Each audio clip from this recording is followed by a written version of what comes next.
Tetangga sombong yang selalu menghinaku dan suamiku, terkejut dan tidak menyangka, aku punya Ferrari merah dan memamerkan ke kompleks perumahan.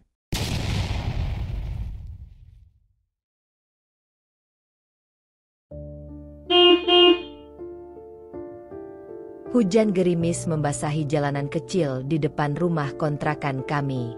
Aku duduk di teras, memandangi jalanan yang mulai tergenang air. Rumah sederhana ini sudah hampir 5 tahun kutinggali bersama suamiku, Raihan. Meski ukurannya tak besar, aku sangat menyayangi tempat ini. Bukan karena bentuknya, tapi karena disinilah aku dan Raihan membangun segalanya dari nol. Astaga, jalanan becek begini, bisa-bisa sepatuku kotor. Suara melengking seorang wanita membuyarkan lamunanku. Aku melirik sekilas. Itu Rina, tetangga sebelah yang selalu berbicara dengan nada merendahkan. Sejak pertama kali aku pindah ke lingkungan ini, Rina dan suaminya, Arman, selalu merasa lebih tinggi derajatnya. Mereka punya mobil yang selalu dipamerkan di garasi. Meskipun hanya mobil kelas menengah, bagi mereka itu adalah tanda status sosial yang wajib ditunjukkan. Aku dan Raihan tak punya mobil.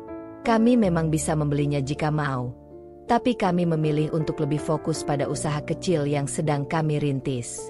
Setiap kali aku atau Raihan berjalan kaki keluar rumah, Rina selalu mengeluarkan sindiran-sindiran kecil.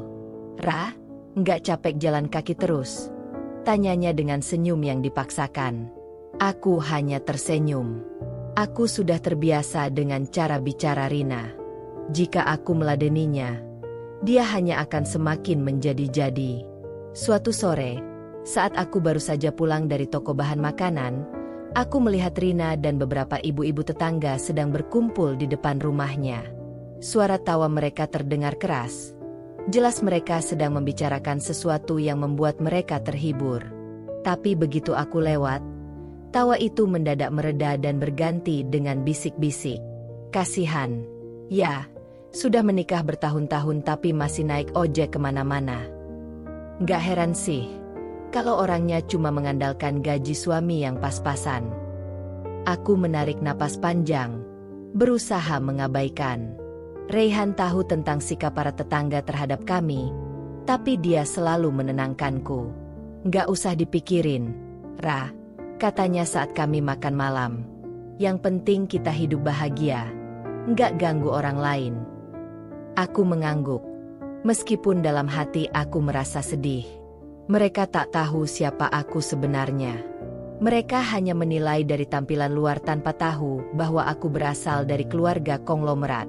Aku memilih hidup mandiri sejak menikah dengan Raihan. Aku tak ingin hidup bergantung pada kekayaan ayahku, Dermawan Wijaya, seorang pengusaha sukses di industri properti. Ayah selalu mengajarkanku bahwa hidup bukan sekadar tentang uang, tapi tentang bagaimana kita bisa berjuang dan berdiri di atas kaki sendiri. Namun, hidup mandiri bukanlah hal yang mudah, apalagi jika harus menghadapi orang-orang seperti Rina. Aku menahan semua sindiran dan ejekan mereka, sampai suatu hari telepon dari seorang kerabat mengubah segalanya. "Ra, ayahmu." Suara Tante Winda terdengar serak. "Beliau meninggal tadi pagi." Aku terpaku. Jantungku seolah berhenti berdetak. Tanganku yang memegang ponsel mulai gemetar. "Ayah meninggal?" Aku tak tahu harus berkata apa. Aku bahkan tak bisa menangis. Semua terasa begitu mendadak. Aku langsung mengabari Raihan, dan dalam waktu singkat, kami berangkat ke rumah besar ayahku untuk menghadiri pemakaman. Di sanalah aku mengetahui bahwa ayah meninggalkan sesuatu untukku, sesuatu yang akan membuat kehidupanku berubah drastis. Suasana pemakaman ayah begitu sunyi.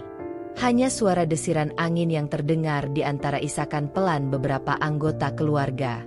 Aku berdiri di dekat makam, menggenggam tangan Raihan dengan erat. Dadaku terasa sesak, tapi air mata masih sulit keluar. Aku tak menyangka ayah pergi secepat ini.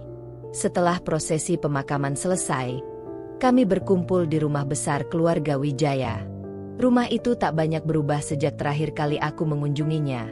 Luas, megah, dengan pilar-pilar tinggi dan lampu gantung kristal yang menjuntai dari langit-langit. Tapi kali ini, suasananya terasa begitu hampa. Tante Winda, adik perempuan ayah, menatapku dengan mata berkaca-kaca. "Ra, ayahmu meninggalkan sesuatu untukmu," katanya sambil menyodorkan sebuah amplop coklat. Aku menerima amplop itu dengan perasaan campur aduk. Tanganku sedikit gemetar saat membukanya. Di dalamnya, ada selembar surat bertuliskan tangan ayah yang khas, rapi dan tegas. "Untuk putriku, Zahra. Aku tahu kau memilih hidup sederhana dan mandiri, dan aku menghargai keputusanmu. Aku bangga padamu, Nak. Tapi aku tetap ayahmu, dan aku ingin meninggalkan sesuatu untukmu, bukan sebagai bentuk kekayaan, tapi sebagai simbol cinta dan kenangan. Aku memberimu Ferrari merah kesayanganku. Kau tahu betapa aku mencintai mobil itu. Aku ingin kau memilikinya, bukan untuk pamer atau membuktikan apapun kepada siapapun, tapi sebagai pengingat bahwa ayah selalu bersamamu dalam setiap langkahmu. Jangan biarkan siapapun merendahkanmu hanya karena kau memilih jalur hidupmu sendiri. Kau lebih kuat dari yang mereka kira. Dengan cinta, Ayah." Aku menutup surat itu perlahan, merasakan dadaku semakin sesak. Kali ini, air mataku jatuh tanpa bisa kutahan. Ferrari merah itu. Aku ingat mobil itu. Ayah membelinya bertahun-tahun lalu, dan itu adalah salah satu barang yang paling ia sayangi. Setiap kali aku pulang ke rumah, ia selalu menunjukkan betapa ia merawatnya dengan baik. "Mobil ini bukan sekadar kendaraan," katanya suatu kali. "Ini kenangan. Ini perjalanan." Aku tak pernah mengira mobil itu akan diwariskan kepadaku. "Mobilnya masih ada di garasi belakang," kata Tante Winda dengan suara lembut. "Ayah ingin kamu mengambilnya kapanpun kamu siap." Aku menoleh ke Reyhan, mencari tanggapannya. Dia tersenyum kecil dan mengangguk, seolah mengatakan bahwa keputusan ada di tanganku. Aku menghela napas dalam-dalam. Aku tidak butuh mobil mewah. Tapi ini bukan soal pamer atau gaya hidup. Ini tentang kenangan ayah, tentang pesan terakhirnya. "Aku akan mengambilnya," kataku akhirnya. Beberapa hari kemudian, aku dan Reyhan pergi ke rumah ayah untuk mengambil Ferrari merah itu. Mobil itu masih berkilau seperti yang kuingat, seolah tak tersentuh oleh waktu. Aku membuka pintunya, merasakan aroma khas kulit jok yang masih baru. Jari-jariku menyentuh setir dengan hati-hati, mengenang saat-saat di mana aku dulu duduk di kursi penumpang sementara ayah mengemudi dengan penuh semangat. "Ayah sangat menyayanginya, ya?" gumam Reyhan sambil memperhatikan interior mobil. Aku mengangguk. "Iya, aku merasa seperti bisa merasakan kehadirannya di sini." Reyhan tersenyum. "Kamu mau bawa mobil ini pulang ke rumah kita?" Aku terdiam sejenak. Membawa Ferrari merah ke rumah kontrakan sederhana kami? Aku bisa membayangkan bagaimana reaksi para tetangga, terutama Rina. Tapi aku tak peduli. Ini bukan tentang membuktikan apapun kepada mereka. Ini tentang menghormati keinginan ayah. "Iya," jawabku mantap. "Aku akan membawanya pulang." Aku menyalakan mesin mobil, mendengar raungan halusnya yang khas. Dengan hati-hati, aku menginjak pedal gas dan mulai mengemudikan Ferrari itu keluar dari garasi rumah besar keluargaku, membawanya ke kehidupan baruku. Saat aku tiba di kompleks perumahan, reaksi para tetangga hampir persis seperti yang kubayangkan. Rina yang sedang duduk di teras rumahnya terlonjak kaget begitu melihat mobil merah menyala itu melintas di jalan sempit kompleks. Matanya membesar, mulutnya terbuka lebar. Beberapa ibu-ibu lain yang biasanya ikut bergosip dengannya langsung berdiri, menatap tak percaya. Aku melihat tatapan bingung mereka dari kaca spion. Ini pertama kalinya mereka melihatku di balik kemudi mobil. Aku membawa Ferrari itu masuk ke halaman rumah kontrakan kami yang kecil. Memang, Ukurannya hampir tidak cocok dengan rumah sederhana kami, tapi aku tak peduli. Aku mematikan mesin dan keluar dari mobil dengan tenang. Baru beberapa detik, Rina sudah berjalan mendekat dengan ekspresi penuh selidik. "Zahra," katanya dengan nada tinggi, "itu mobil siapa?" Aku tersenyum tipis. "Mobilku." Mata Rina semakin membelalak. "Mobilmu? Kamu bercanda, kan?" Aku hanya tersenyum tanpa menjawab, lalu melangkah masuk ke dalam rumah, meninggalkannya dalam kebingungan. Aku tahu ini belum selesai. Aku tahu Rina dan yang lainnya pasti akan mencari tahu lebih lanjut. Tapi aku tak peduli. Ini adalah warisan ayahku, kenangan yang harus kujaga. Aku tidak perlu membuktikan apapun kepada siapapun.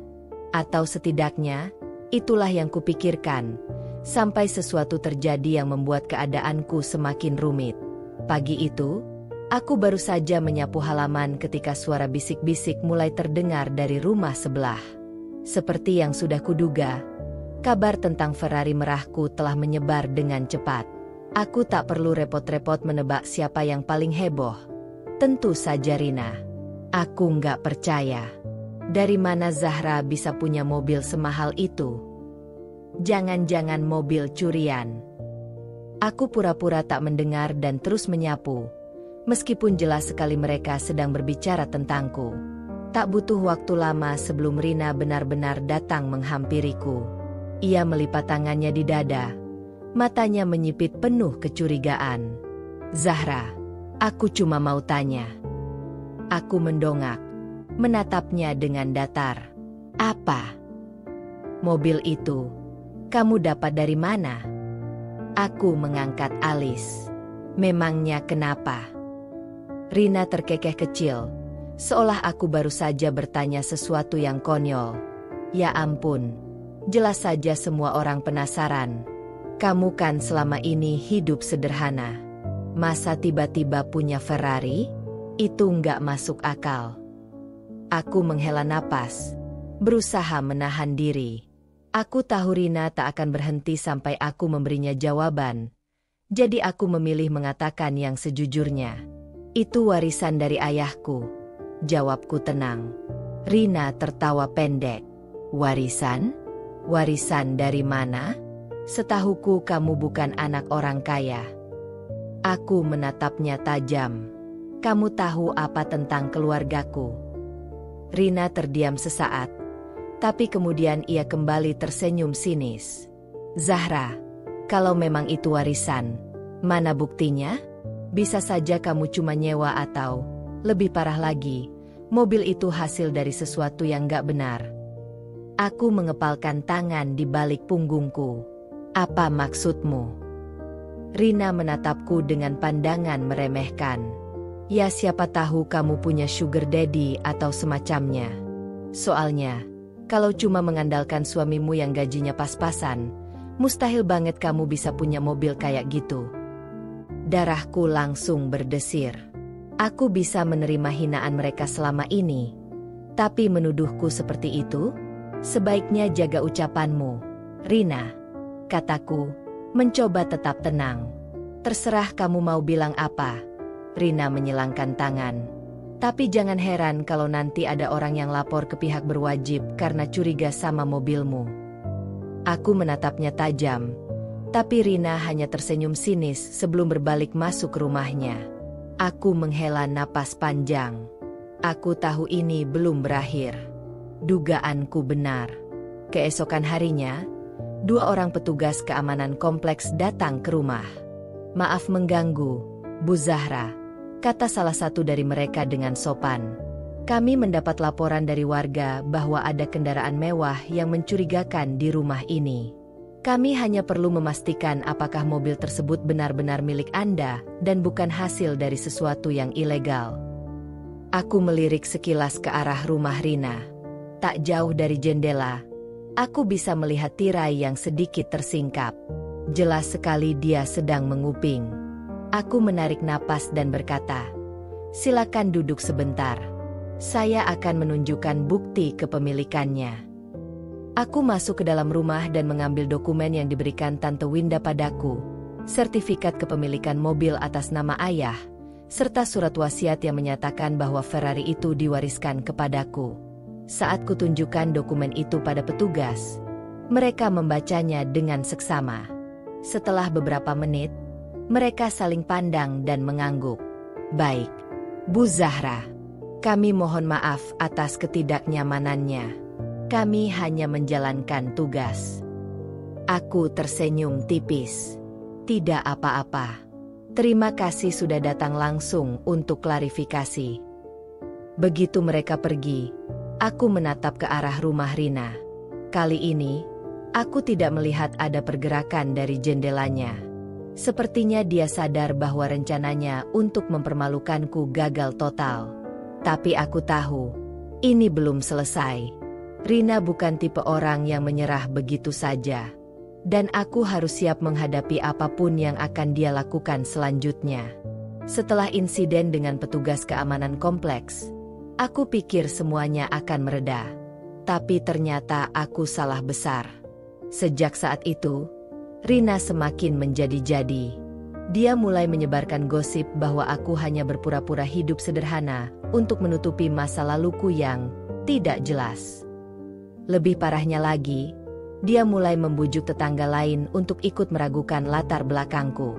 Aku mulai merasakan perubahan sikap dari beberapa orang di lingkungan ini. Biasanya, ibu-ibu suka menyapaku saat aku melewati mereka di depan rumah.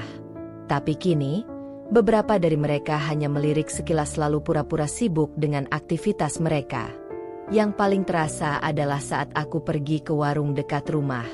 Biasanya, Bu Rahayu, pemilik warung, selalu ramah padaku. Tapi kali ini, ia terlihat sedikit ragu-ragu saat memberiku kembalian. Bu Rahayu, ada yang salah? Tanyaku akhirnya. Bu Rahayu tersenyum tipis, tapi ada kegelisahan di matanya. Enggak apa-apa, Zahra. Cuma, ya, kamu tahu sendiri, belakangan ini banyak omongan beredar. Aku menghela napas. Omongan seperti apa? Bu Rahayu menatapku sejenak, lalu mendekat dan merendahkan suaranya. Katanya, kamu dulu punya masa lalu kelam. Ada yang bilang kamu kabur dari keluarga karena sesuatu yang buruk, dan sekarang pura-pura hidup susah supaya nggak dicurigai. Aku menggigit bibirku. Rina benar-benar keterlaluan. Bu Rahayu percaya itu? Tanyaku pelan. Bu Rahayu menggeleng cepat. Aku sih nggak percaya. Aku tahu kamu orang baik. Tapi, ya, kamu tahu sendiri, tetangga kita di sini kalau sudah mulai bergosip, susah dihentikan. Aku mengangguk. Aku tahu betul. Saat aku kembali ke rumah, aku menemukan Reyhan sedang duduk di teras, menatap ke layar ponselnya dengan ekspresi tak percaya. Ada apa? Tanyaku sambil duduk di sebelahnya. Reyhan mengangkat wajahnya. Aku baru dikirimi sesuatu oleh temanku. Dia menyerahkan ponselnya padaku. Aku melihat sebuah grup WhatsApp bernama Info Kompleks Sejahtera. Ada satu pesan yang baru saja dikirimkan seseorang dengan nomor tidak dikenal. Hati-hati dengan tetangga yang suka pura-pura hidup sederhana. Jangan sampai tertipu oleh penampilannya. Di bawahnya, ada foto rumah kami dengan Ferrari merah yang terparkir di halaman. Tanganku mencengkeram ponsel lebih erat. Aku menggulir layar lebih ke bawah, membaca komentar-komentar yang muncul. Wah, ternyata dia nggak sepolos yang kita kira ya. Jangan-jangan memang ada sesuatu yang dia sembunyikan. Kayaknya bener tuh. Tiba-tiba punya mobil mewah. Siapa yang nggak curiga? Darahku mendidih. Ini sudah kelewatan. Rina tidak hanya menyebarkan gosip, tapi kini ia juga menggunakan media sosial untuk menyerangku. Aku mengembalikan ponsel pada Reyhan. Aku nggak bisa diam saja. Aku harus melakukan sesuatu. Reyhan menatapku. Kamu mau bagaimana? Aku menggigit bibir. Aku nggak tahu. Tapi aku nggak akan membiarkan Rina menang. Malam harinya, aku membuka laptop dan mulai mencari cara untuk membalikkan keadaan. Aku harus menemukan sesuatu yang bisa membuat Rina berhenti. Lalu tiba-tiba, ide itu datang. Aku tersenyum tipis. Kalau Rina suka mengumbar gosip di grup WhatsApp kompleks, mungkin aku juga bisa menggunakan cara yang sama, tapi dengan lebih elegan. Aku membuka galeri ponselku dan mencari foto ayah bersama Ferrari merahnya. Ada satu foto lama yang kuambil beberapa tahun lalu. Ayah berdiri di samping mobil itu, tersenyum bangga. Aku mengetik sebuah pesan di grup WhatsApp kompleks. Mengenang ayahku tercinta, seorang pekerja keras yang selalu mengajarkan kami untuk hidup dengan jujur dan mandiri. Mobil ini adalah salah satu kenangan terakhir darinya, dan aku bersyukur bisa memilikinya. Terima kasih atas perhatiannya. Aku melampirkan foto ayah dan mobil itu, lalu menekan tombol kirim. Beberapa saat kemudian, grup itu mulai ramai. Oh, jadi itu warisannya? Aku kira. Maaf ya, Zahra. Aku salah paham. Turut berduka cita untuk ayahnya. Semoga tenang di sana. Aku tersenyum puas. Aku tahu ini belum cukup untuk membuat Rina diam, tapi setidaknya aku telah menunjukkan bahwa aku tidak takut. Aku menutup laptopku dan menarik napas panjang. Ini belum selesai, tapi aku tidak akan mundur. Keesokan paginya, suasana kompleks terasa lebih sepi dari biasanya. Aku berjalan keluar rumah, mengamati sekitar. Tak ada ibu-ibu yang biasanya berkerumun di depan rumah Rina. Tak ada yang berbisik-bisik saat aku lewat. Tapi justru itu yang membuatku lebih waspada. Reyhan keluar menyusulku dan berdiri di sampingku.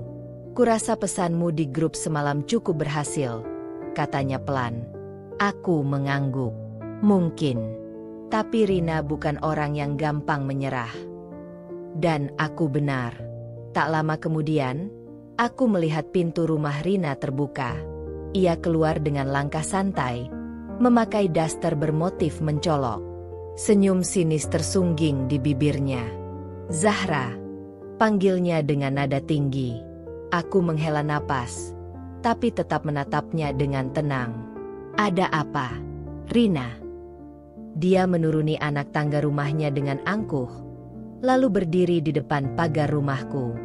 Wah, aku kagum.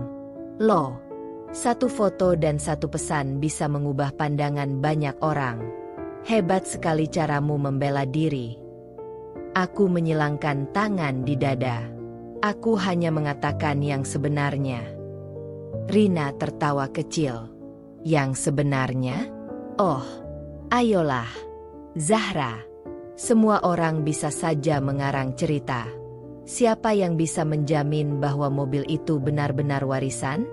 Bisa saja kamu hanya mencari alasan supaya orang berhenti mencurigaimu. Aku mengepalkan tangan di balik punggungku, berusaha menahan emosi. Reyhan yang berdiri di sampingku akhirnya angkat bicara. Kalau kamu masih ragu, kami bisa tunjukkan dokumen resminya. Rina. Oh, tentu. Rina menepuk-nepuk tangannya dengan nada mengejek. Tapi, apakah itu cukup? Aku menatapnya tajam. Maksudmu? Dia menyeringai. Aku cuma penasaran. Kalau memang kamu anak konglomerat, kenapa selama ini kamu tinggal di sini? Kenapa kamu memilih hidup sederhana? Atau, jangan-jangan, kamu memang sengaja menyembunyikan sesuatu? Aku menarik napas panjang, berusaha tetap tenang. Aku sudah bilang sebelumnya, aku memilih hidup mandiri. Aku tidak mau bergantung pada kekayaan keluargaku. Rina menatapku lama, lalu mendekat sedikit. Atau, kamu diusir dari keluargamu? Bisiknya pelan, tapi cukup keras untuk kudengar. Aku menegang. Rina tersenyum puas melihat reaksiku. Oh, jadi benar. Ya. Aku menatapnya tajam.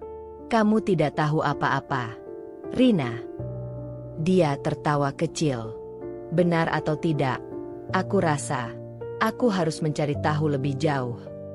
Aku menatapnya dengan curiga. Apa maksudmu? Rina tersenyum licik, lalu berbalik dan berjalan kembali ke rumahnya. Aku tahu, ini belum selesai. Dan firasatku mengatakan bahwa Rina akan melakukan sesuatu yang lebih besar. Malam harinya, aku sedang duduk di ruang tamu ketika ponselku bergetar. Sebuah pesan masuk dari nomor tak dikenal. Zahra, aku rasa kau harus melihat ini. Alisanku berkerut.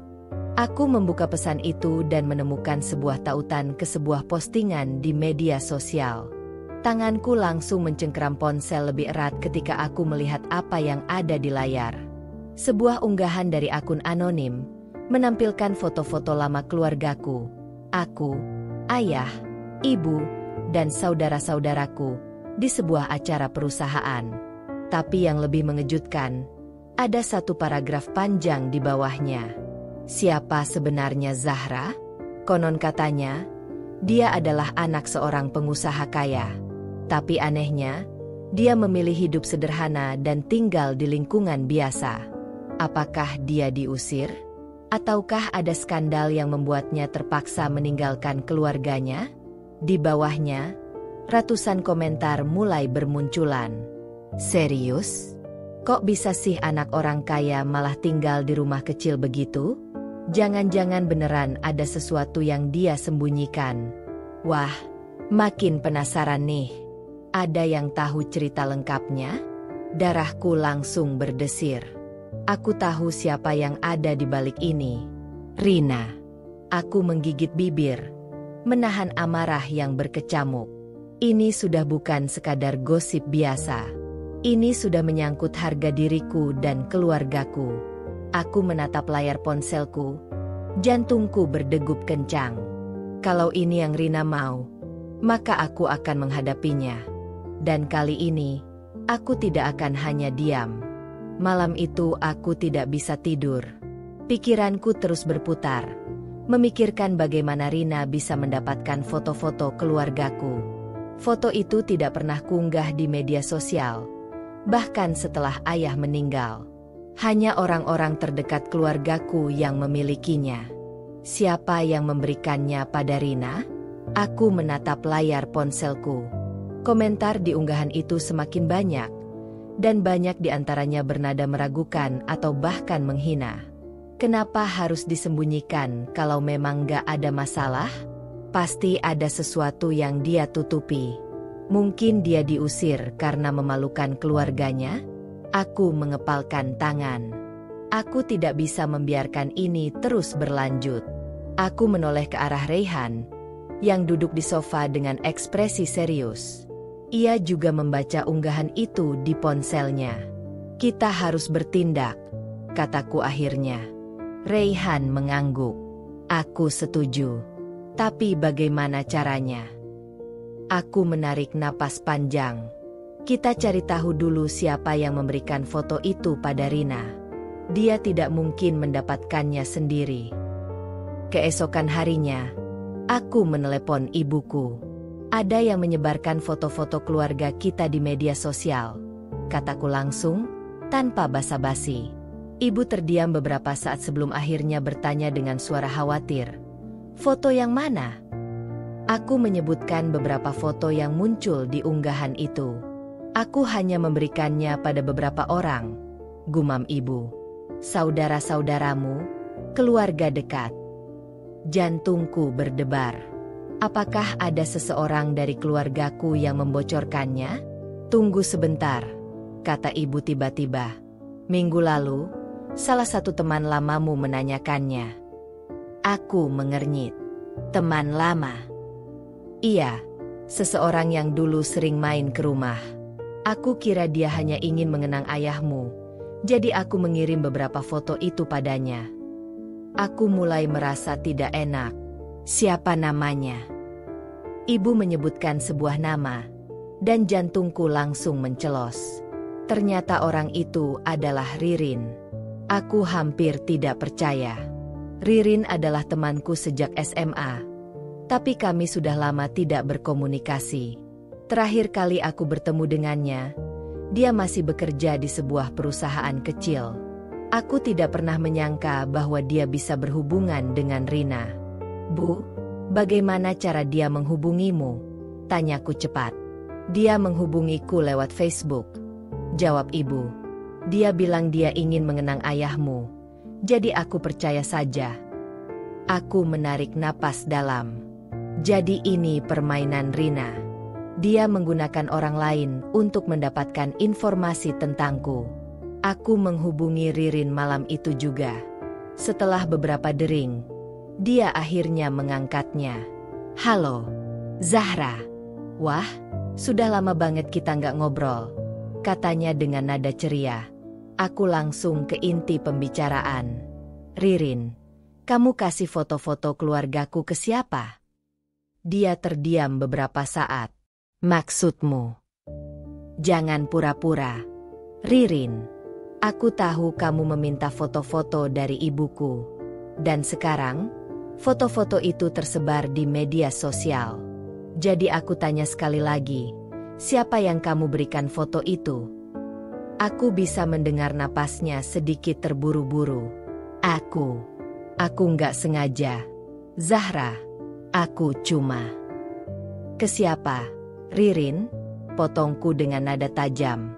Dia akhirnya menghela napas panjang. Ke Rina. Aku mengepalkan tangan. Kenapa?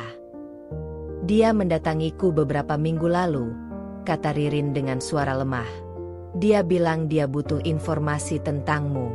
Awalnya aku nggak mau, tapi dia menawarkan sesuatu yang sulit kutolak. Apa? Ririn terdiam sebelum akhirnya menjawab dengan lirih. Uang. Dadaku langsung sesak. Jadi Rina benar-benar berusaha mencari tahu segalanya tentangku. Bahkan sampai membayar orang yang kukenal. Aku menutup mata, mencoba mengendalikan emosiku. Kamu sadar nggak kalau yang kamu lakukan itu jahat? Ririn. Aku nggak tahu kalau dia akan menyebarkan semuanya seperti ini. Gumamnya. Aku pikir dia hanya ingin tahu sedikit tentangmu. Aku menggeleng. Kamu sudah mengkhianati kepercayaan keluarga kami. Dia tidak menjawab. Aku menghela napas. Baiklah. Aku tahu ini bukan sepenuhnya salahmu. Tapi aku harus menyelesaikan ini. Aku menutup telepon tanpa menunggu jawaban darinya. Aku menatap Reyhan, yang sejak tadi mendengar percakapanku. Rina sudah keterlaluan, katanya pelan. Aku mengangguk, dan aku tidak akan membiarkannya menang. Aku membuka laptopku dan mulai menyusun rencana. Jika Rina ingin bermain kotor, aku akan membalasnya dengan cara yang lebih elegan. Aku mencari tahu lebih dalam tentang Rina. Aku tahu dia bukan orang sembarangan. Dia selalu menganggap dirinya lebih baik dari orang lain. Tapi aku yakin pasti ada sesuatu yang dia sembunyikan. Dan setelah beberapa jam mencari, aku akhirnya menemukan sesuatu yang menarik. Rina ternyata memiliki hutang cukup besar. Aku menemukan sebuah unggahan lama dari seseorang yang mengaku bahwa Rina pernah berhutang dalam jumlah besar kepada seorang kenalannya, tetapi belum pernah membayar lunas. Senyum tipis muncul di wajahku. Jika Rina suka menyebar gosip tentang orang lain, bagaimana jika aku membalikkan keadaan? Aku meraih ponselku dan mulai mengetik sesuatu di grup WhatsApp kompleks. Aku tidak pernah ingin membahas hal ini, tapi karena namaku sudah diseret-seret, aku rasa aku perlu meluruskan beberapa hal. Aku tidak akan membela diri, tapi aku ingin bertanya kepada kalian semua. Apakah kalian benar-benar tahu siapa orang yang menyebarkan gosip tentangku? Aku sengaja tidak menyebut nama Rina secara langsung. Aku ingin menunggu reaksi dari orang-orang terlebih dahulu. Beberapa menit kemudian, notifikasi mulai berdatangan. Apa maksudnya ini? Zahra? Siapa yang menyebarkan gosip itu? Tunggu. Ini tentang Rina? Aku tersenyum. Langkah pertama berhasil. Sekarang aku hanya perlu menunggu langkah Rina selanjutnya. Seperti yang kuduga, pesan yang kukirim di grup WhatsApp kompleks langsung menimbulkan kehebohan. Aku hanya duduk di sofa sambil melihat notifikasi yang berdatangan. Satu persatu. Zahra. Maksudnya apa? Siapa yang menyebarkan gosip itu? Kalau benar ada yang menyebarkan fitnah, kita harus tahu siapa pelakunya. Jangan-jangan Rina? Aku tersenyum kecil. Aku memang tidak menyebut nama siapapun. Tapi mereka langsung menduga siapa yang kumaksud. Itu artinya, Rina memang punya reputasi buruk di antara para tetangga. Tak lama kemudian, ada pesan lain yang masuk. Zahra, aku rasa kamu harus bicara langsung dengan orang yang bersangkutan. Jangan cuma lempar isu di grup. Aku langsung mengenali nomor itu. Rina. Aku tersenyum. Jadi, dia mulai panik. Ya? Aku menatap layar ponsel sebentar sebelum akhirnya mengetik balasan. Surat keluar tentu. Rina, kalau kamu merasa aku berbicara tentangmu, mungkin memang ada alasan untuk itu. Pesan terkirim. Aku bisa membayangkan wajahnya yang memerah karena marah. Pagi harinya, aku mendengar suara gaduh di luar rumah. Ketika aku membuka pintu, aku melihat beberapa tetangga sudah berkumpul di depan rumah Rina. Rupanya, isu yang kusebarkan semalam membuat banyak orang penasaran. Rina berdiri di teras rumahnya. Wajahnya tegang, tapi masih mencoba tersenyum santai. Aku melangkah keluar, berdiri dengan tenang di depan rumahku. Reyhan juga ikut keluar, berdiri di sampingku dengan tangan bersedekap. Ada apa ini? Tanyaku dengan nada datar. Seorang ibu yang cukup berpengaruh di kompleks, Bu Yani, menoleh ke arahku. Zahra, kami ingin mendengar langsung darimu. Katanya ada seseorang yang menyebarkan gosip tentangmu. Itu benar. Aku mengangguk pelan. Benar. Rina tertawa kecil, lalu menatapku dengan sinis. Zahra, kalau kamu punya masalah denganku, sebaiknya kita bicara berdua saja. Tidak perlu menyulut drama seperti ini. Aku balas menatapnya. Oh, jadi menurutmu ini hanya drama? Rina menyilangkan tangan. Jelas, aku tidak pernah menyebarkan gosip tentangmu. Aku tersenyum tipis. Kalau begitu, bagaimana dengan unggahan yang viral tadi malam? Yang menyebarkan foto-foto keluargaku tanpa izin. Rina menegang seketika. Bu Yani mengerutkan kening. Tunggu, foto-foto apa? Aku mengeluarkan ponselku, membuka unggahan anonim yang masih ramai diperbincangkan, lalu menunjukkan layarnya pada mereka. Ini. Para tetangga bergantian melihat ponselku. Beberapa langsung terkejut. Siapa sebenarnya Zahra? Konon katanya, dia adalah anak seorang pengusaha kaya. Tapi anehnya, dia memilih hidup sederhana dan tinggal di lingkungan biasa. Apakah dia diusir? Ataukah ada skandal yang membuatnya terpaksa meninggalkan keluarganya? Aku melipat tangan di dada. Seseorang menyebarkan ini tanpa izin. Foto-foto ini hanya dimiliki oleh keluargaku. Jadi, aku bertanya-tanya, siapa yang menyebarkannya? Suasana mendadak hening. Aku beralih menatap Rina. Kamu tahu sesuatu tentang ini, Rina? Dia langsung menggeleng. Tentu saja tidak. Kenapa aku harus tahu? Aku menghela napas, lalu berkata pelan, karena aku tahu siapa yang memberimu foto-foto ini. Aku melihat ekspresi Rina berubah dalam sekejap. Para tetangga mulai berbisik-bisik. Jadi benar Rina yang menyebarkannya? Ya ampun, keterlaluan. Tiap hari ngomongin orang. Ternyata dia yang paling licik. Rina langsung melotot ke arahku. Jangan menuduh sembarangan. Zahra. Aku tetap tenang. Aku tidak menuduh. Aku hanya menyampaikan fakta. Kamu mendapatkan foto ini dari Ririn, kan? Rina terkejut, lalu dengan cepat memasang ekspresi pura-pura tidak tahu. Aku tidak kenal Ririn. Aku tersenyum tipis. Oh, begitu? Tapi tadi malam, aku sudah bicara langsung dengan Ririn. Dan dia mengakui bahwa dia memberikan foto-foto ini padamu, setelah kamu membayarnya. Keributan langsung pecah. Astaga, dia sampai bayar orang buat cari aib Zahra? Serendah itu. Rina? Jadi ini bukan cuma gosip biasa. Ini fitnah yang disengaja. Rina mulai panik. Wajahnya memerah. Tangannya mengepal. Itu tidak benar. Aku tidak pernah menyebarkan fitnah. Aku hanya ingin tahu kebenarannya. Aku menatapnya tajam. Kalau benar kamu hanya ingin tahu, kenapa kamu menyebarkannya ke media sosial? Kenapa kamu tidak bertanya langsung padaku? Rina terdiam. Dia jelas tidak bisa lagi mengelak. Aku mengambil napas panjang, lalu menatap para tetangga yang kini semuanya menatap Rina dengan ekspresi kecewa. Aku sudah cukup lama diam dan menahan diri.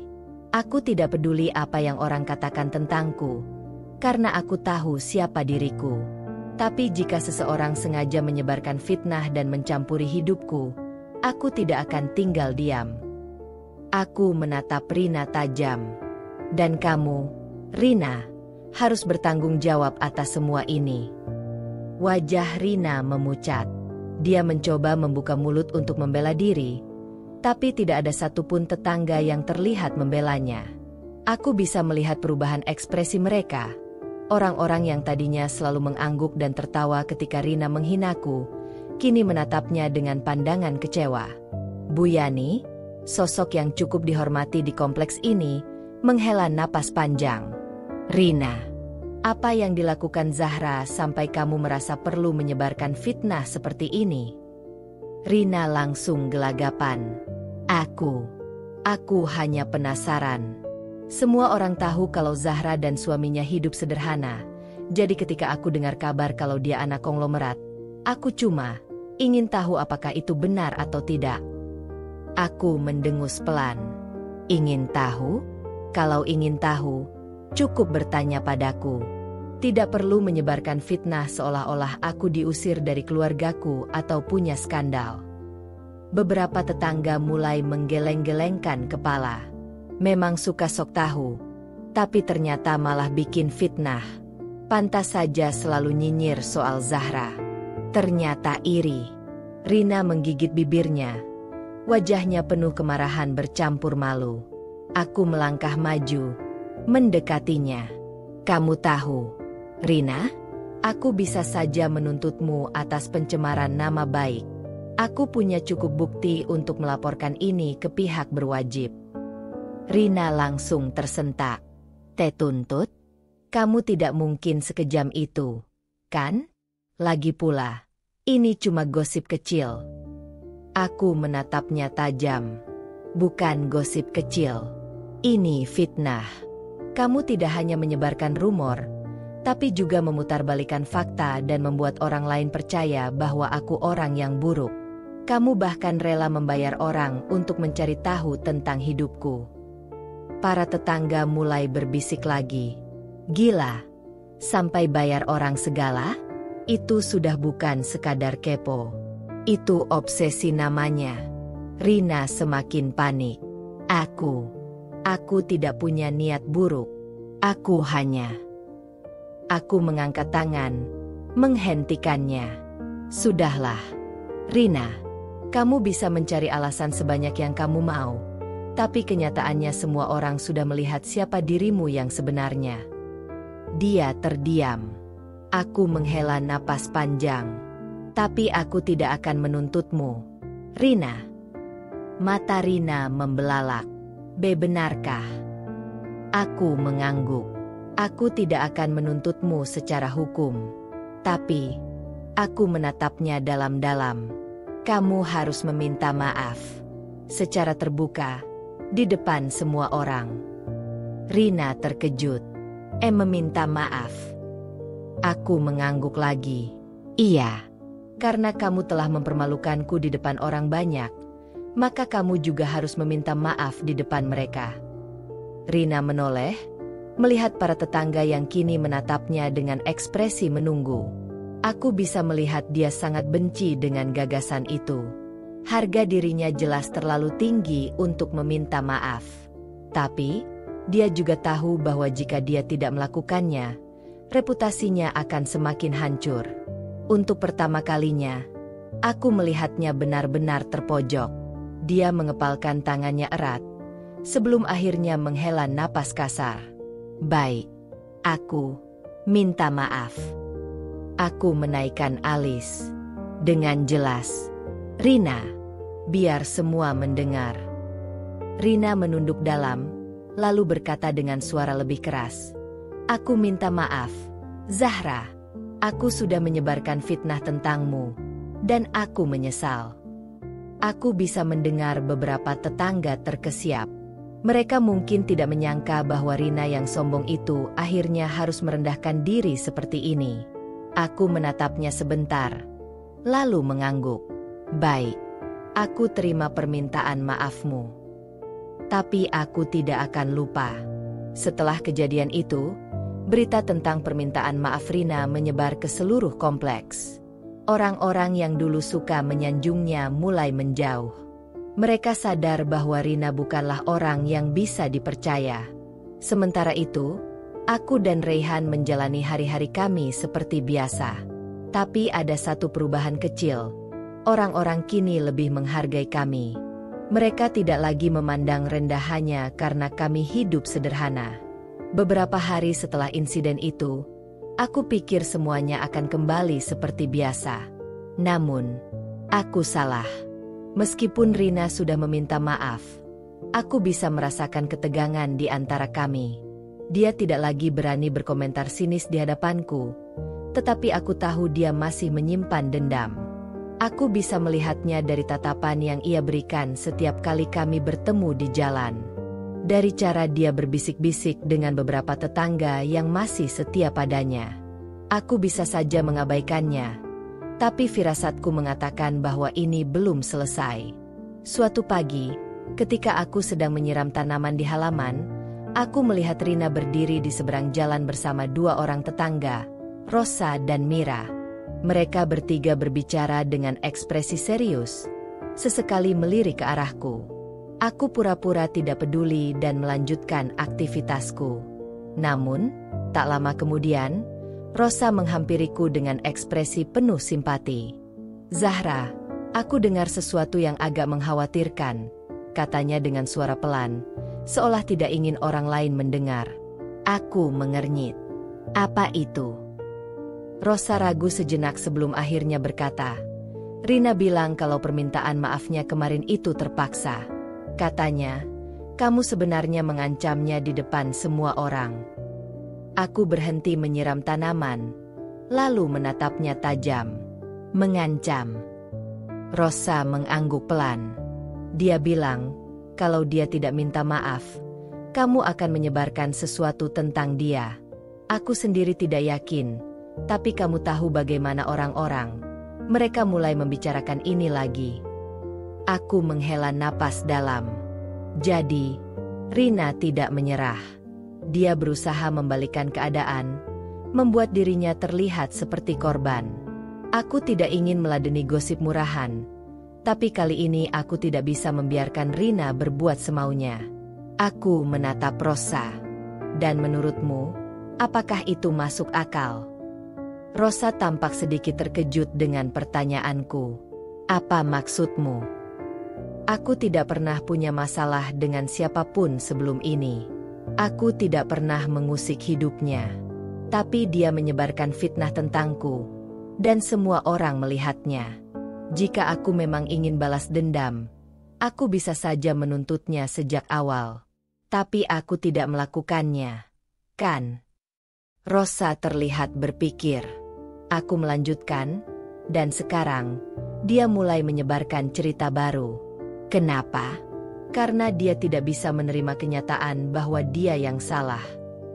Rosa akhirnya mengangguk pelan. Aku mengerti. Zahra, Aku hanya ingin memastikan langsung darimu. Aku tersenyum tipis. Terima kasih, Rosa. Aku menghargai itu.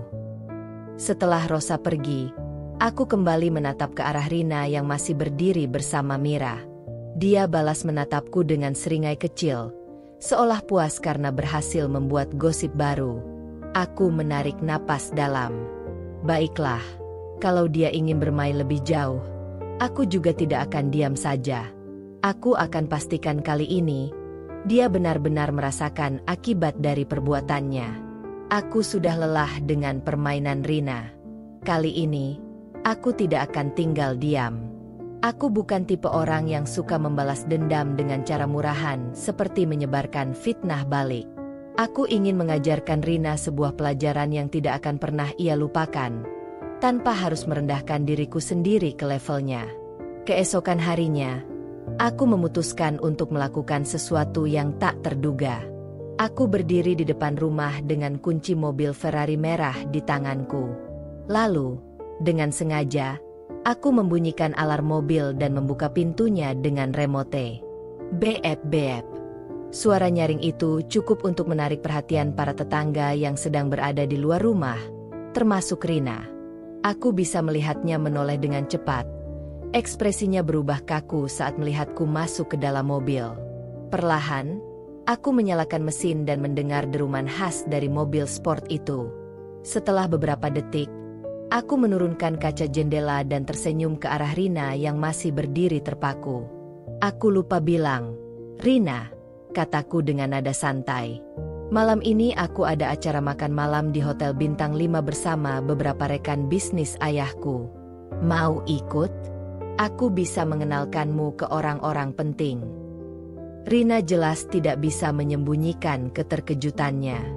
Dia tidak menyangka aku akan bersikap seperti ini.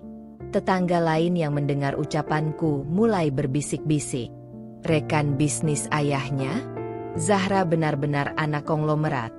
Ya, kalau dia mau, dia bisa hidup mewah sejak dulu. Wajah Rina memerah, mungkin karena malu atau marah. Aku tidak peduli. Dia mengangkat dagunya, mencoba mempertahankan gengsinya. "Aku tidak tertarik dengan acara seperti itu," katanya dengan nada meremehkan. Aku hanya tersenyum. "Oh, sayang sekali.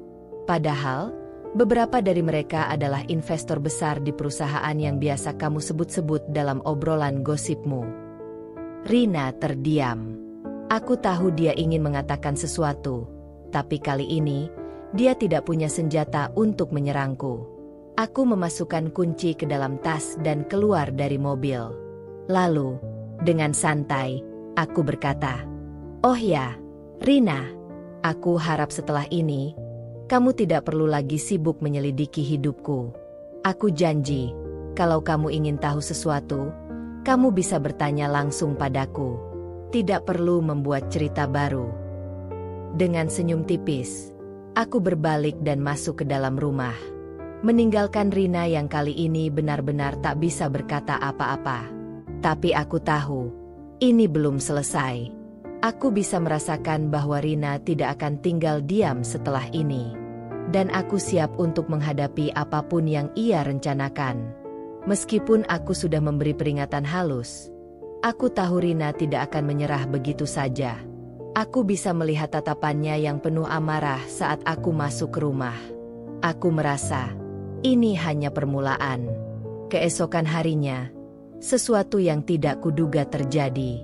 Saat aku keluar rumah untuk menyiram tanaman, aku melihat selembar kertas ditempel di tiang listrik dekat rumahku. Awalnya, aku tidak terlalu peduli. Tapi ketika aku mendekat dan membaca isinya, darahku langsung mendidih. "Jangan tertipu. Ada yang pura-pura kaya di kompleks ini," katanya anak konglomerat. Tapi dulu diusir dari keluarganya.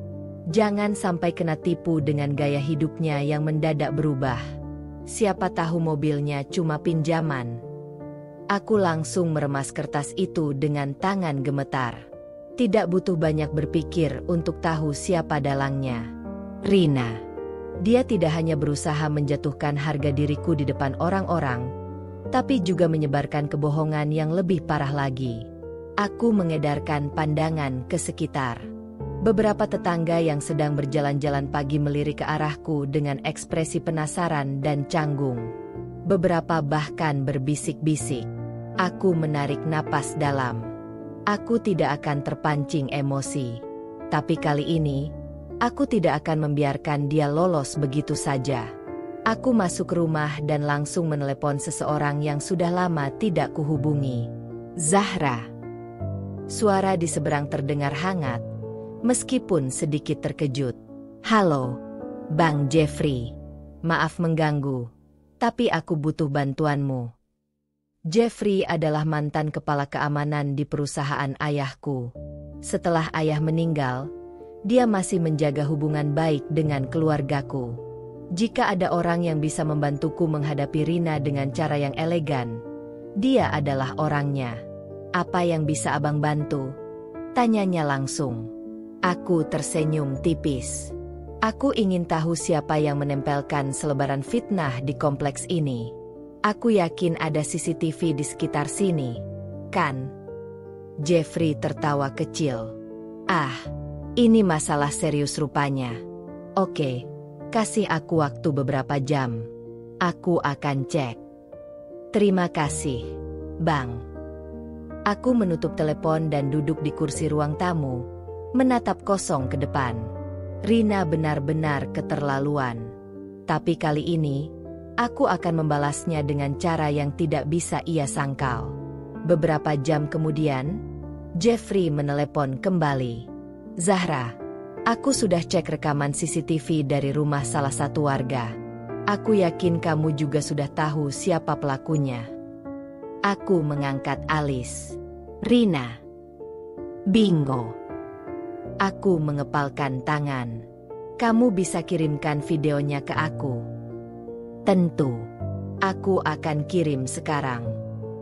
Begitu video itu masuk ke ponselku, aku langsung menontonnya. Jelas terlihat di layar, Rina, mengenakan hoodie dan masker, berdiri di tiang listrik sambil menempelkan selebaran itu. Tapi yang membuatku semakin muak adalah ekspresi puas yang terlihat di matanya meskipun sebagian wajahnya tertutup masker. Aku menggigit bibir. Baiklah, Rina, jika ini permainan yang kau pilih, aku akan bermain dengan caraku sendiri. Aku tidak akan membuat keributan. Tapi aku akan memastikan bahwa kali ini, semua orang tahu siapa dirimu yang sebenarnya. Malamnya, aku membuka grup WhatsApp kompleks dan mengunggah video itu. Zahra, hai, tetangga sekalian. Aku hanya ingin mengklarifikasi sesuatu. Ada yang menempelkan selebaran fitnah tentangku, dan aku rasa kalian berhak tahu siapa pelakunya. Berikut rekaman CCTV yang kudapat. Aku menekan tombol kirim. Hanya dalam hitungan detik, grup yang biasanya sepi mendadak ramai. Astaga, itu kan Rina. Gila, dia masih belum puas juga. Kenapa dia segitu bencinya sama Zahra? Tak lama kemudian, Rina keluar dari grup. Aku tersenyum tipis. Kali ini, dia tidak bisa menghindar. Sejak video itu tersebar di grup WhatsApp kompleks, nama Rina jadi bahan pembicaraan di mana-mana. Tetangga yang dulu membelanya mulai menjaga jarak. Mereka tidak berani terang-terangan menyerangnya, tapi aku bisa melihat perubahan sikap mereka setiap kali Rina lewat. Orang-orang tidak lagi menyapanya seperti dulu. Obrolan yang biasanya seru langsung berubah canggung saat Rina datang. Aku tidak perlu melakukan apa-apa lagi. Semua berjalan dengan sendirinya. Dan yang paling menarik, suami Rina, Pak Herman, yang selama ini jarang muncul, tiba-tiba datang menemuiku. Sore itu, aku sedang duduk di teras rumah sambil membaca buku ketika seorang pria berkemeja rapi berjalan mendekat. Permisi, Mbak Zahra, katanya dengan nada sopan. Aku menoleh dan tersenyum. Oh, Pak Herman, ada yang bisa saya bantu? Pak Herman tampak sedikit canggung, tapi akhirnya berkata, Saya, ingin meminta maaf atas kelakuan istri saya. Aku mengangkat alis, tidak menyangka ia akan langsung ke inti pembicaraan. Saya baru tahu tentang semua yang terjadi setelah video itu tersebar. Lanjutnya, jujur, saya malu sekali. Saya tidak menyangka Rina bisa melakukan hal seperti itu. Aku menutup bukuku perlahan. Saya menghargai permintaan maaf Anda, Pak Herman. Tapi sejujurnya, saya tidak yakin apakah Rina sendiri merasa bersalah atau tidak. Pak Herman menghela napas berat. Saya juga tidak tahu, Mbak. Tapi saya sudah bicara padanya. Saya bilang, kalau dia masih terus begini, saya tidak akan tinggal diam. Aku mengamati wajahnya. Ada kesedihan dan kelelahan di sana. Aku tidak tahu seperti apa kehidupan rumah tangga mereka. Tapi dari cara Pak Herman berbicara, aku bisa menebak kalau dia juga sudah lama lelah dengan sikap istrinya. Setelah beberapa saat, aku berkata, Pak Herman, saya tidak pernah punya niat buruk terhadap istri Anda. Saya hanya membela diri. Saya tahu, Mbak, katanya. Saya hanya berharap, semoga ini bisa jadi pelajaran untuk Rina. Aku tersenyum tipis. Semoga saja. Setelah itu, Pak Herman pergi. Aku duduk diam, memikirkan apa yang baru saja terjadi. Rina mungkin belum menyerah. Tapi setidaknya, kini aku tahu satu hal. Bahkan suaminya sendiri sudah mulai kehilangan kesabaran dengannya. Dan itu berarti, posisinya semakin terpojok. Tapi ternyata, aku salah. Aku pikir setelah ini Rina akan mundur. Tapi justru, dia melakukan sesuatu yang lebih gila lagi. Aku pikir Rina akan sadar diri setelah suaminya sendiri mulai menjaga jarak darinya. Tapi aku ternyata salah besar. Ternyata, Rina bukan tipe orang yang bisa menerima kekalahan dengan mudah.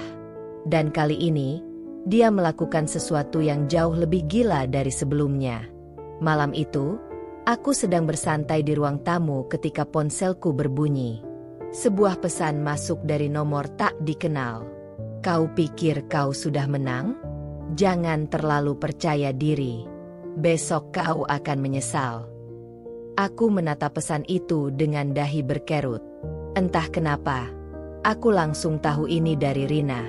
Tapi aku hanya mendengus dan meletakkan ponsel kembali di meja. Aku tidak punya waktu untuk meladeni drama tak berujung ini. Keesokan harinya, aku bangun lebih awal dari biasanya. Ada perasaan aneh yang membuatku merasa gelisah sejak pagi. Dan firasatku benar. Begitu aku keluar rumah, aku terkejut melihat sesuatu di depan pagar. Mobil Ferrariku. Kacanya penuh coretan cat merah. Di bagian kap mesin, ada tulisan besar yang terbaca dengan jelas. Pencuri, penipu, wanita murahan. Darahku langsung mendidih. Aku mengepalkan tangan. Rahangku mengeras menahan amarah. Tetangga mulai berdatangan. Beberapa dari mereka menutup mulut mereka karena terkejut. Astaga, siapa yang melakukan ini? Zahra, mobilmu. Ini pasti kerjaan orang iri. Aku menarik napas dalam dan mengangkat dagu. Aku tidak boleh panik. Tapi sebelum aku bisa mengatakan apapun, tiba-tiba aku mendengar suara seseorang tertawa pelan. Aku menoleh dan melihat Rina berdiri di depan rumahnya, menyilangkan tangan di dada dengan ekspresi puas. Wah, sayang sekali ya, Zahra, katanya dengan nada penuh ejekan. Mobil mewah tapi tidak ada yang hormat sama pemiliknya. Aku menghela napas pelan. Ini benar-benar kelewatan. Aku tahu ini ulahnya, tapi aku tidak bisa menuduhnya tanpa bukti. Namun kali ini, aku akan memastikan dia tidak bisa lari dari konsekuensinya. Aku mengeluarkan ponsel dan menekan nomor yang sudah siap dalam daftar kontakku. Halo, Bang Jeffrey. Aku butuh bantuan lagi. Kali ini, kita bawa ke jalur hukum. Wajah Rina langsung berubah. Aku tidak akan membiarkan ini begitu saja. Dan kali ini, Rina benar-benar akan mendapatkan pelajaran yang tak akan pernah dia lupakan. Rina mungkin mengira dia bisa lolos begitu saja. Tapi kali ini, aku tidak akan tinggal diam. Sejak kejadian pagi itu, aku langsung bergerak cepat. Bang Jeffrey, mantan kepala keamanan perusahaan ayahku, segera turun tangan. Dengan koneksinya, ia mendapatkan rekaman CCTV dari beberapa rumah tetangga yang mengarah ke jalan depan rumahku. Dan hasilnya jelas. Rekaman menunjukkan Rina keluar rumah di tengah malam, membawa beberapa kaleng cat. Dia melangkah ke mobil Ferrariku dan mulai mencoret-coret dengan penuh semangat. Saat aku melihat rekaman itu, aku hanya bisa menggelengkan kepala. Dia pikir dia bisa lolos, gumamku pelan. Bang Jeffrey tertawa kecil. Orang seperti itu memang tidak pernah berpikir panjang. Aku tidak mau menunda lebih lama lagi. Dengan bukti yang ada, aku langsung melaporkan Rina ke polisi atas tuduhan perusakan properti. Keesokan harinya, kehebohan kembali mengguncang kompleks perumahan kami. Sebuah mobil polisi berhenti di depan rumah Rina. 2 petugas turun dan mengetuk pintu dengan tegas. Tetangga mulai berkumpul, berbisik-bisik dengan penuh antusiasme. Saat Rina keluar, ekspresinya langsung berubah drastis ketika melihat polisi. "Ada apa ini?" Suaranya sedikit bergetar. "Kau melaporkanku. Kau tega." Aku menatapnya dengan tenang. "Kau yang membawa ini ke jalur seperti ini, Rina." Suaminya, Pak Herman, muncul dari dalam rumah. Wajahnya kusut. Tampak jelas bahwa dia sudah lelah dengan semua ini. "Aku sudah bilang padamu, Rina," katanya dengan suara pelan namun tegas. "Kau sudah keterlaluan." Rina tampak ingin membantah, tetapi polisi sudah mengisyaratkan agar dia ikut. Dengan wajah merah padam, dia akhirnya masuk ke dalam mobil polisi. Saat mobil itu pergi, aku melihat beberapa tetangga menatapku dengan kagum. Zahra benar-benar berani. Rina akhirnya kena batunya. Dari dulu memang dia selalu merasa paling benar. Aku hanya tersenyum kecil dan masuk ke rumah. Akhirnya, keadilan berpihak padaku. Beberapa hari kemudian, aku mendapat kabar bahwa Rina didenda karena perbuatannya. Selain itu, suaminya akhirnya mengambil keputusan besar, menceraikannya. Aku sempat bertemu Pak Herman saat dia hendak pindah dari kompleks. "Terima kasih, Zahra," katanya. "Aku seharusnya bertindak lebih cepat, tapi aku terlalu takut." Aku tersenyum tipis. "Tidak apa-apa, Pak. Semoga setelah ini, hidup Anda jadi lebih tenang." Dia mengangguk, lalu pergi. Sementara itu, aku kembali menjalani hidupku dengan damai. Mobil Ferrariku sudah dibersihkan dan dicat ulang. Aku tidak membiarkan insiden kemarin merusak hariku. Dan yang paling penting, aku sudah membuktikan bahwa harga diriku tidak bisa diinjak-injak oleh siapapun.